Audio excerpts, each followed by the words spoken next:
It was a quiet Sunday evening in North Parramatta until the police received a chilling call. Inside an ordinary suburban apartment in the bathtub was a dissolving human body.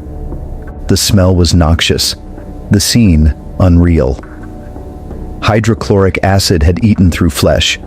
What remained was something that barely resembled a person. The victim was young, pregnant, alone, and the man responsible was nowhere to be found.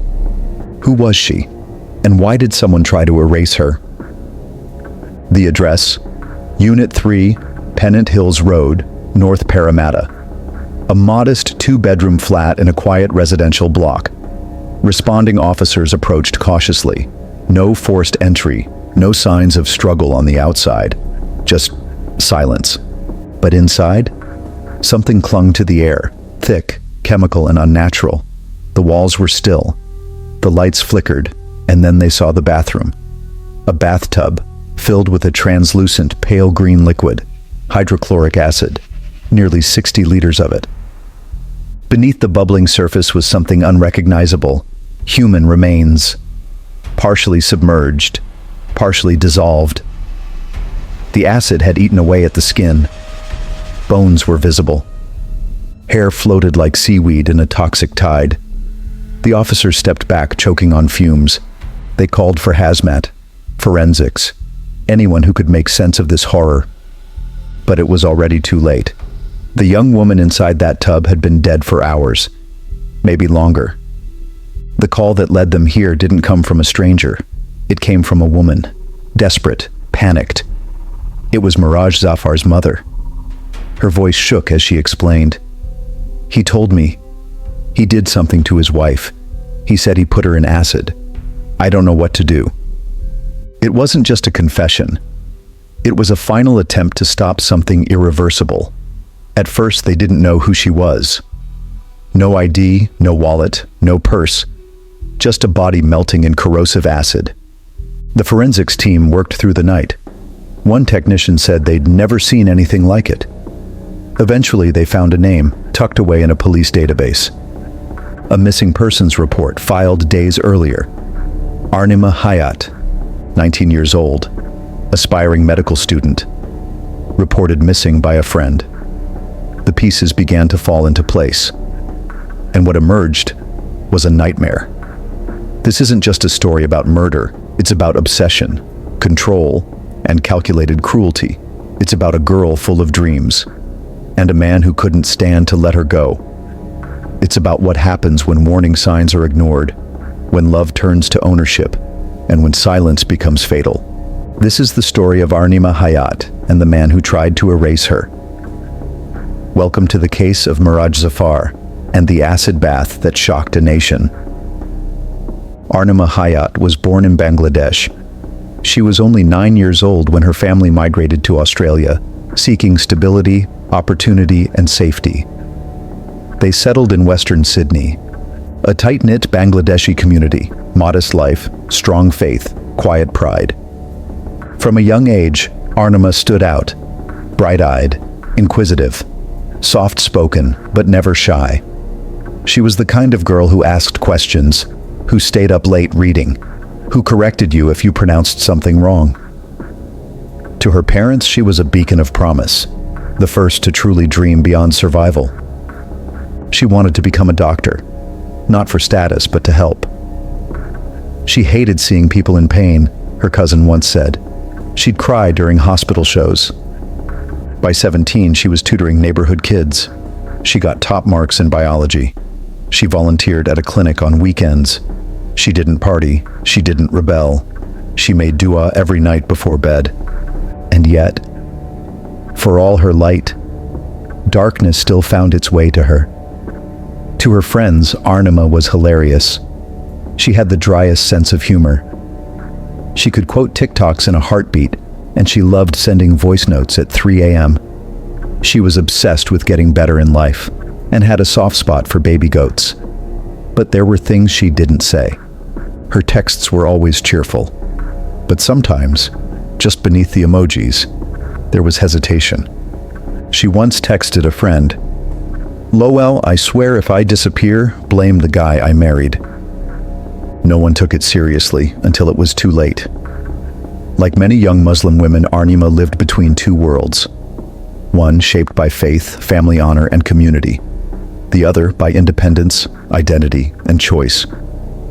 She tried to balance both, to honor her parents while still exploring her future.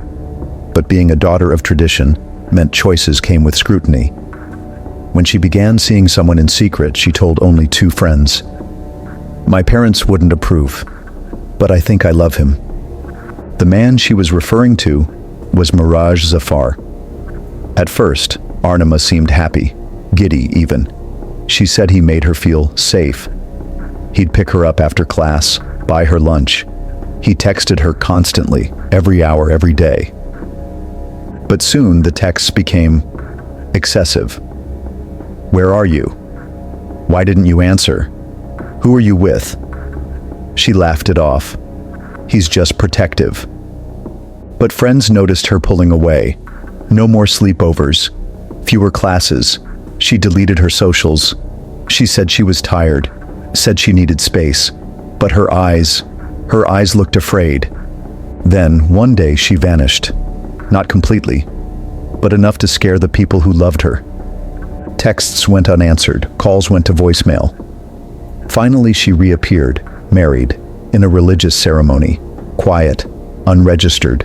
No guests, no flowers, no family. When asked why she didn't tell anyone, she said, "It was my decision." But her voice trembled. She had made her choice, but it would soon become her cage. As Arnima's life became more secluded, her light began to dim. She stopped tutoring. She dropped out of her TAFE course. Neighbors said they rarely saw her. Friends described her as withdrawn. Family was kept at arm's length. What they didn't know was that behind closed doors, Arnima Hayat was being slowly erased, controlled, watched, threatened. And before long, she would realize that leaving him would be the most dangerous decision of all. She was brilliant, she was kind, she was full of promise, but in a world that failed to hear her, a world that missed the signs, Arnima Hayat's voice was silenced. And yet, we are here to tell her story. Miraj Zafar was to most just another man in Western Sydney. Truck driver, quiet, reserved. He blended into the crowd, kept to himself. But that was only the surface, because Zafar wore masks. To some, he was polite, respectful, religious. To others, controlling, distant, quick to anger. To Arnima, he was the man who made her feel seen, until the mask slipped. They met online, a casual exchange, mutual friends, innocent at first. He was older, more confident. He called her princess, said she was too smart for boys her age, said he could protect her. He listened, really listened. He asked about her dreams, her fears, her family, and then he began to isolate her. One gentle push at a time. It started with flattery, then concern, then control. "Don't wear that outside. You're too pretty to be alone. Your friends don't really care about you." He knew exactly what to say and when to say them, and how to make her feel like he was all she had. He framed it as protection, but what he was building was a prison, and a very big one at that. Somewhere between infatuation and fear, he convinced her to marry him. A private religious ceremony. No legal registration, no public record. Just 2 signatures, and one terrified girl. She told her friend, "If I don't do it, he'll ruin me. He'll tell my parents everything." It wasn't love, it was leverage, and it worked. Zafar's obsession grew more intense. He monitored her calls, demanded proof of where she was, checked her phone, her location, her tone. If she smiled at a waiter, he accused her. If she took too long to reply, he exploded. But the terrifying thing wasn't how often he got angry. It was how calm he stayed while threatening her. "Don't test me. You know I can make you disappear. I'll pour acid on your face. No one will recognize you." He said it with a smile, as if he was joking. He wasn't. And Zafar's darkness didn't start with Arnima. Court records, sealed, forgotten, overlooked, show past complaints, intimidation, controlling behavior, but never enough to stick, never enough to prosecute. He was always one step ahead, always just beneath the radar. He knew how to make a woman feel like she was crazy, like she was the problem, like he was the only one who truly cared. That's how predators survive, not by hiding in shadows, but by hiding in plain sight. In the weeks before her death, Arnima tried to leave. She reached out to a friend, said she was scared, said she didn't feel safe, said she was pregnant. "He's losing control," she whispered. "He said if I leave, he'll melt me."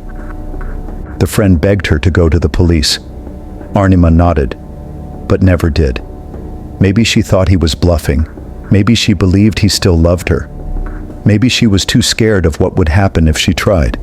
Whatever the reason, Miraj Zafar was already planning what came next. In the final 72 hours, Zafar bought cleaning supplies, lots of them, buckets, gloves, industrial-strength hydrochloric acid, enough to dissolve an entire human body. He paid in cash, didn't ask questions, didn't flinch. He had made a decision, and no one, not her, not her family, not the law, was going to stop him. Miraj Zafar wasn't a monster from a horror movie. He was worse. He was real. He was methodical. He was a man who believed she was his property. And when that illusion slipped, he didn't break down. He didn't beg. He simply reached for acid, because to him, if he couldn't have her alive, no one could. If you had seen her in public, you might not have noticed anything wrong. Arnima still smiled, still wore her scarf neatly, still said Alhamdulillah when asked how she was. But behind closed doors, behind her locked messages, behind those quiet, tired eyes, she was bleeding. Not from bruises, but from something deeper. The kind of wounds that don't show up in autopsies. Her friends noticed first. Late replies, missed calls, canceled plans.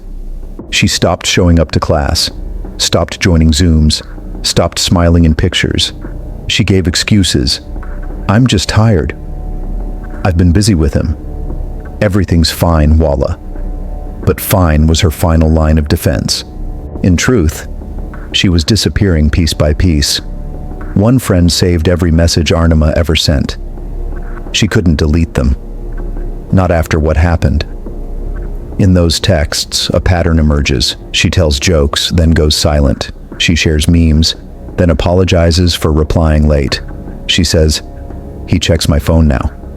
If I don't answer, he'll flip. I wish I could leave, but I can't." There are timestamps, 2:43 a.m., 4:12 a.m., long, scattered bursts of messages, like she was talking to the outside world through a crack in the wall. Then, nothing. Control doesn't always begin with yelling. Sometimes it starts with compliments. He told her she was beautiful, but only if she wore what he liked. He said she was smart, but only if she listened to him.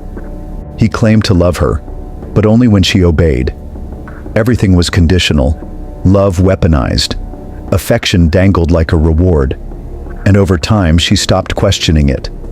Because survival taught her, don't argue, don't provoke, keep your voice low, keep your phone close, stay quiet, stay small, stay safe. In her culture, speaking up comes at a cost. To shame your husband is to shame your family. To speak of abuse is to open a wound that the community often wants to keep stitched shut. So she said nothing. Not to her parents, not to her imam, not to the authorities. Because she feared judgment, feared rejection, feared being told, "It's your duty to be patient." Maybe he was just angry. You shouldn't have upset him. Her silence was a form of self-preservation. And in that silence, she began to vanish little by little. There were moments, small moments, when intervention could have happened. A teacher noted her absences. A friend offered to go to the police with her. Someone did see bruises once. She brushed them off as clumsiness. But no mandatory report, no follow-up, no flag raised high enough. And Zafar? He had no priors on public record, no restraining orders, no history of arrest. Just whispers, just warnings from women he ghosted, gaslit, or left afraid. Warnings that were never documented, never believed, never acted on. The last time she was seen at a clinic, she had one hand on her stomach and tears in her eyes. She didn't want to bring a child into this, but she was scared to leave. She told the nurse, "He said if I run, he'll make sure no one finds me." No police report was filed, no domestic violence form signed. Maybe she didn't want to believe he'd go that far, but she was already living inside a threat. In the last 48 hours before her death, a friend texted her, called her, pleaded with her. No response. One friend sent a message at 2:01 a.m. "Just tell me you're okay." It was never seen. The system failed her. The community failed her. The world failed her. But the man who promised to love her, he didn't just fail her. He chose to destroy her. There are stories told in screams, others in scars. But Arnima Hayat's story was told in whispers, in deleted texts, in missed calls, in prayers no one heard. And when she finally fell silent, she didn't just die in that bathtub. She died in every moment someone looked away. It started with a trip to the store. Not just any store, not just any trip. Miraj Zafar entered a hardware shop in Sydney, paid cash, didn't speak much, didn't hesitate. He picked up gloves, buckets, and multiple bottles of hydrochloric acid. He didn't ask for help, he didn't flinch, he just purchased the tools of erasure. It was Thursday, February 17th, 2022. He knew what he was going to do, and Arnima had no idea. Hydrochloric acid isn't just toxic. It's terrifying. It's used in cleaning concrete, rust, and stains that don't come off. It can eat through tissue, bone, and identity. This wasn't a panicked choice. This was a methodical decision. Why acid? Because it erases evidence. Because it terrifies. Because it says, "I want you gone." This wasn't about hiding a body. It was about erasing a woman, erasing a soul. On the morning of February 18th, Zafar was calm. He didn't scream, didn't rush. He sent casual messages to friends, checked social media, went to work. Meanwhile, Arnima was at the apartment, waiting, trusting, carrying his child. She had no idea she'd never leave that apartment alive. There are gaps in the timeline, deliberate gaps. But what we know is this. Sometime between the late afternoon and evening, Zafar killed Arnima Hayat. No weapon was found. No visible bruising. No gunshots. No blood trail. But death leaves behind clues even acid can't hide. Forensic reports confirm signs of struggle, signs of panic, signs of final breaths stolen too soon. And then he began to pour. He placed her in the bathtub, uncapped the acid, and poured and poured. One bottle, then another, then another. Her body hissed as the acid began to break it down. Skin turned to fluid, bone to slurry, a life to nothing. This wasn't rage, this was ritual, this was erasure. And when it was done, he locked the door and vanished. The next morning, it was Zafar's own mother who dialed 000. She hadn't heard from her son. He'd called, sounding strange. She came to check the apartment. What she found was a locked door, a stench so foul it punched through the walls, and acid fumes so thick she couldn't breathe. She backed away, trembling, crying. "I think there's a body in the bathroom." It wasn't panic. It was horror. When officers forced open the door, the smell nearly knocked them back. Inside, the bathtub was filled with a yellow-green solution, bubbling, smoking, and submerged inside, a partially dissolved human body. The acid had done its work, but not fast enough. She was still there, half melted, half whole, still recognizably Arnima, still clinging to the last truth her killer couldn't erase.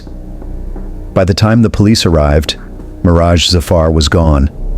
He didn't clean up, didn't leave a note, didn't care.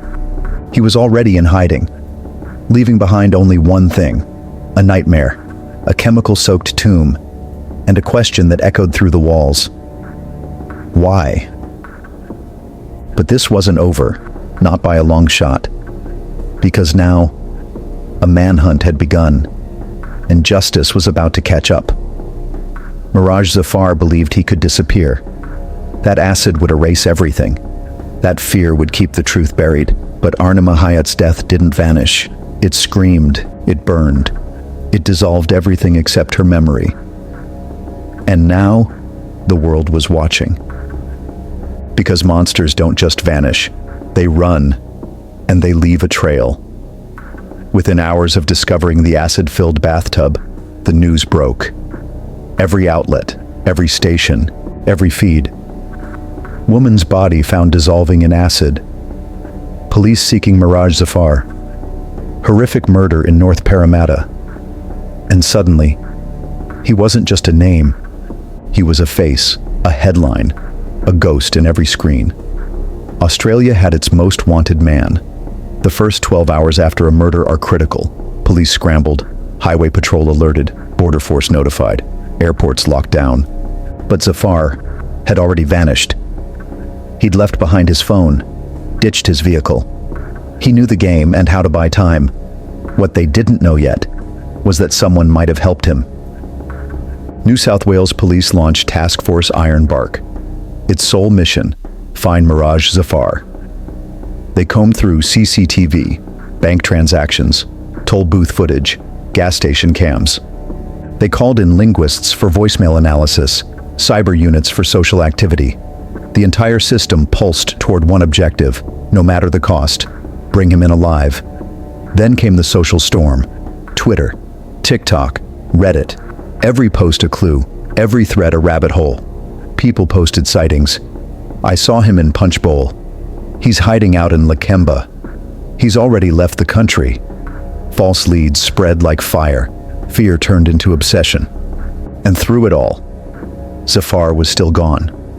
Behind the scenes, investigators looked inward, to his family, his community, anyone who might be sheltering him. There were whispers that someone had driven him to the train, that he was headed west, that he was staying with a cousin off the grid. His parents were interviewed, phones tapped, homes watched. But no one spoke. Not yet. Every lead turned into a dead end. A cab driver thought he'd picked him up. False alarm. A petrol station flagged a man with the same hoodie, just a random guy. Every hour that passed without an arrest increased the fear. Would he escape? Would he harm again? Where was he hiding? Because the body was found, but the killer? Still breathing, still free. Behind the curtain, profilers studied Zafar's behavior. This wasn't a man in panic. This was a narcissist, a control addict. He hadn't just killed her, he'd annihilated her. Which meant he wasn't hiding out of fear. He was hiding out of strategy. He wanted time. He wanted control. He wanted the narrative. And somewhere, he was watching the story unfold. By hour 48, the pressure exploded. Women's rights groups held vigils. Protesters demanded justice. A nation was mourning a woman it never knew, but would never forget. And police had a deadline. Every hour he stayed free was another blow to the country's soul. They issued the official warrant: Miraj Zafar, wanted for murder. The manhunt was no longer quiet, it was personal. Miraj Zafar didn't vanish, he melted into the cracks. Every camera missed him, every friend stayed silent, every hour felt longer than the last. But soon, the cracks would open. Because monsters can run, but they always leave footprints. Day 3. 72 hours after Arnima Hayat's body was found, the silence cracked. Miraj Zafar had been underground. No phones, no cards, no trail. But monsters get tired, and fear fear gets heavy. Police received a tip, an unassuming home in western Sydney. The suburb, Beverly Hills, not the glamorous one, the quiet one, where shadows can blend with the trees. They moved fast, no warning, no noise. He was found at 12:30 p.m., lying on a mattress, alone, silent. There were no weapons, no resistance, no words. He didn't run, didn't scream, didn't ask why. He simply stood, turned, and surrendered his wrists to the cuffs. It was over. The footage isn't public, but it's burned into the memories of every officer in that room. He didn't cry, didn't sweat, didn't look afraid. He looked empty, like a man who had already left the building of his own soul. The only words he said, "Is the media outside?" Not "what have I done," not "is she okay," just the media. The car ride was long. Officers noted how quiet he was, how still, like a statue breathing. Some murderers scream, beg, deny. Miraj Zafar did none of that. He stared out the window, blinking slow, breathing shallow. Not a man fearing prison, but a man watching the story change. At the station, they booked him. Fingerprints, photos, DNA swabs. He said nothing, not a word. When asked for his name, he spoke once. Miraj Zafar, that's all. The man who had dissolved the mother of his unborn child in acid, now reduced to an inmate number. Outside the station, a storm. Reporters clawed at each other for a glimpse. Crowds gathered. Signs were raised. Justice for Arnima. Stop domestic violence. Lock him forever. It wasn't just a capture, it was a public purge. The air was thick with fury, but no one dared say it aloud that this was just one monster. And there were others still smiling in plain sight. New South Wales Police made the announcement. Miraj Zafar, 20 years old, has been taken into custody for the murder of Arnima Hayat. He was arrested without incident. The investigation is ongoing. Short, blunt, controlled. But under the words, a country exhaled. The manhunt was over. But the story wasn't. This was just the beginning. Zafar sat alone that night, under fluorescent lights, behind steel bars. The walls didn't speak. Neither did he. But somewhere, beneath the weight of concrete and consequence, a truth echoed. He wasn't afraid of prison. He was afraid of irrelevance. Because for narcissists like him, silence is the worst punishment of all. The killer had been caught. But justice isn't arrest. Justice is trial. Justice is confession. Justice is truth dragged into the light, whether it screams or stays silent. Next comes the reckoning. It's called Room 3. Concrete, steel table, 2 chairs, 1 suspect. Miraj Zafar sat in the corner, hands cuffed, eyes forward, a surveillance camera watching from above, the unblinking eye of justice. This was his hour, his stage, and detectives knew it. They weren't just after facts. They wanted cracks. Detective Monroe entered first, calm, measured, the kind of voice that could disarm a bomb. "You know why you're here, Miraj. We're giving you the chance to speak your side." Zafar blinked slowly, licked his lips, but said nothing. Detective Wilson followed, blunt, colder. "You dumped her in acid, Miraj. She didn't just die, she vanished." No reaction, no twitch, just silence. Finally, his voice. "I didn't mean to." Just 4 words, but the chill behind them, bone deep. He didn't deny it, didn't fake innocence. He minimized it. Classic control tactic. The narcissist's prayer. It didn't happen. And if it did, it wasn't that bad. But detectives were ready. Monroe pivoted. "Tell us about her, Miraj. About Arnima." And suddenly, the facade cracked. Zafar leaned back, hands tight in fists. She was too emotional, always nagging, always yelling. And just like that, he blamed the victim. A tactic as old as abuse itself. Turn the lens away from yourself. and onto the silence of the dead. But the detectives didn't bite. They placed them in front of him. Crime scene photos, the acid damage, the corroded edges of bone. Zafar didn't flinch. He stared, then looked away, almost bored. You think that proves anything? I panicked. He called it panic. They called it premeditation. Then came the twist. Detectives slid over his search history. Can hydrochloric acid dissolve a body? Where to buy acid near me? How long does it take? Suddenly, Zafar blinked faster. His lips tightened. The panic wasn't in the murder. It was in being outsmarted. I didn't do the searches, he said. Someone else used my phone. Even now, the lies clung to his skin like rot. Then, he shut down. No more answers. No more eye contact. Nothing. That too was a strategy, because in silence, he still had power. Power to withhold, to frustrate, to control the pace of justice. But detectives had what they needed. He had confessed enough. And his silence would speak volumes in court.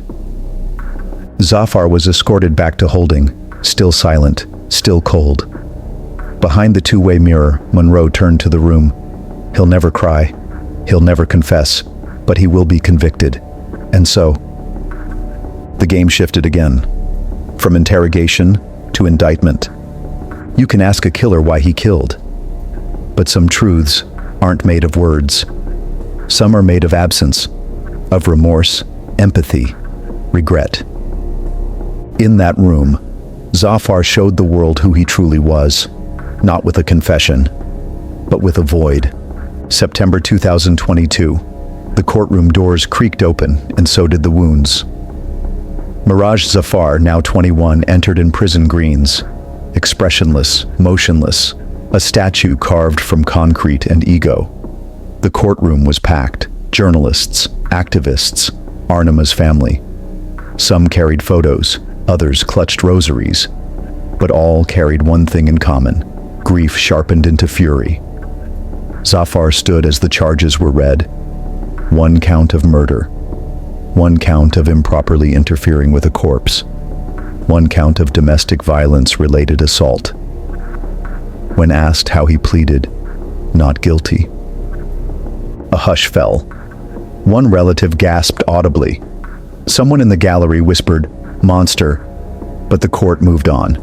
Because justice does not scream. It builds. The Crown prosecutor stepped forward. Members of the jury, this is not just about murder. It is about erasure. A woman was not simply killed. She was chemically destroyed. He held up photos of Arnima's remains. What little of her body had survived the acid.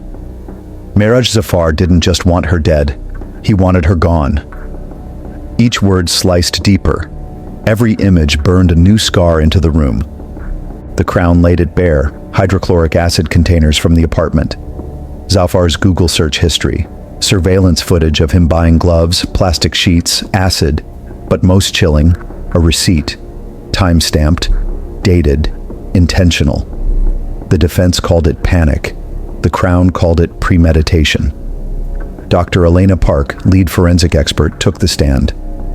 The hydrochloric acid used was industrial grade, not available in average grocery stores. It was purchased from a chemical supplier.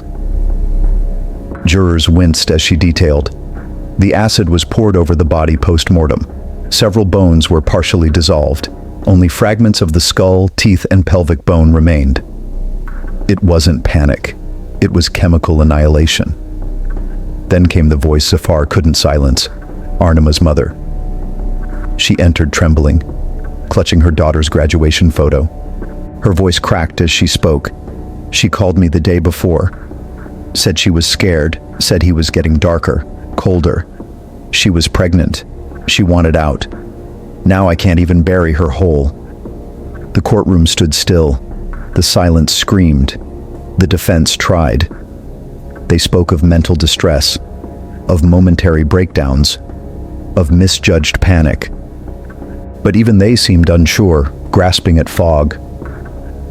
Because how do you defend the deliberate purchase of acid The planned destruction of a body? The absence of remorse? You don't. You distract, deflect, hope for reasonable doubt in unreasonable minds. During a recess, a reporter made eye contact with Zafar. He smiled, not wide, not cartoonish, just a tiny curl at the corner of his mouth, as if the trial was a game, as if this was all still about him. That smile never left him, until Arnima's final voice reached the room. The prosecution played a voicemail Arnima had left a friend weeks before her death. "I'm scared. He's watching my phone. If anything happens, tell Mum I tried to leave." Her voice cracked. There was fear in every syllable.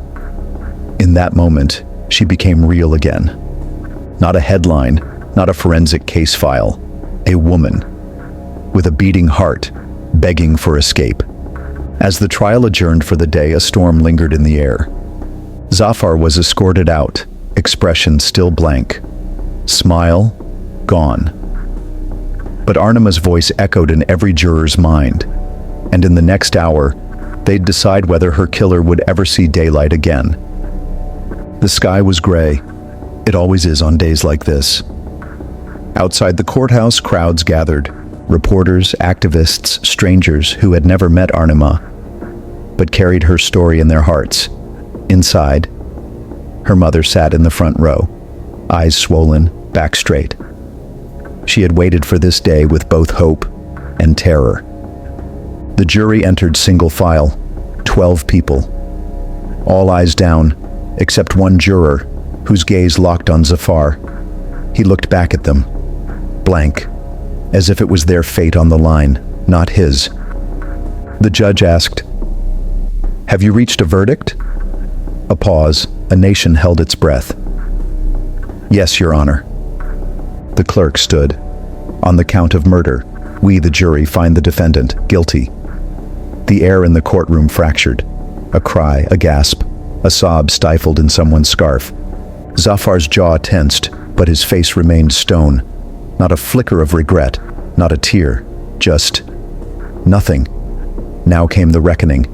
The prosecution asked for the maximum, life, no parole, no chance to hurt anyone else. Miraj Zafar did not just kill Arnima Hayat, he erased her. He made sure her family couldn't even bury her whole. That is beyond murder, that is obliteration. Then came the impact statement. Arnima's mother stood again, but this time, her voice didn't shake. "You took my daughter, my only girl. You didn't just kill her, Miraj. You made sure we couldn't even say goodbye." She held up Arnima's childhood photo. A girl in braids, big smile, pure joy. "This is who you murdered. This is who you tried to erase." And with that, the room fell into silence. Not courtroom silence, graveyard silence. Justice.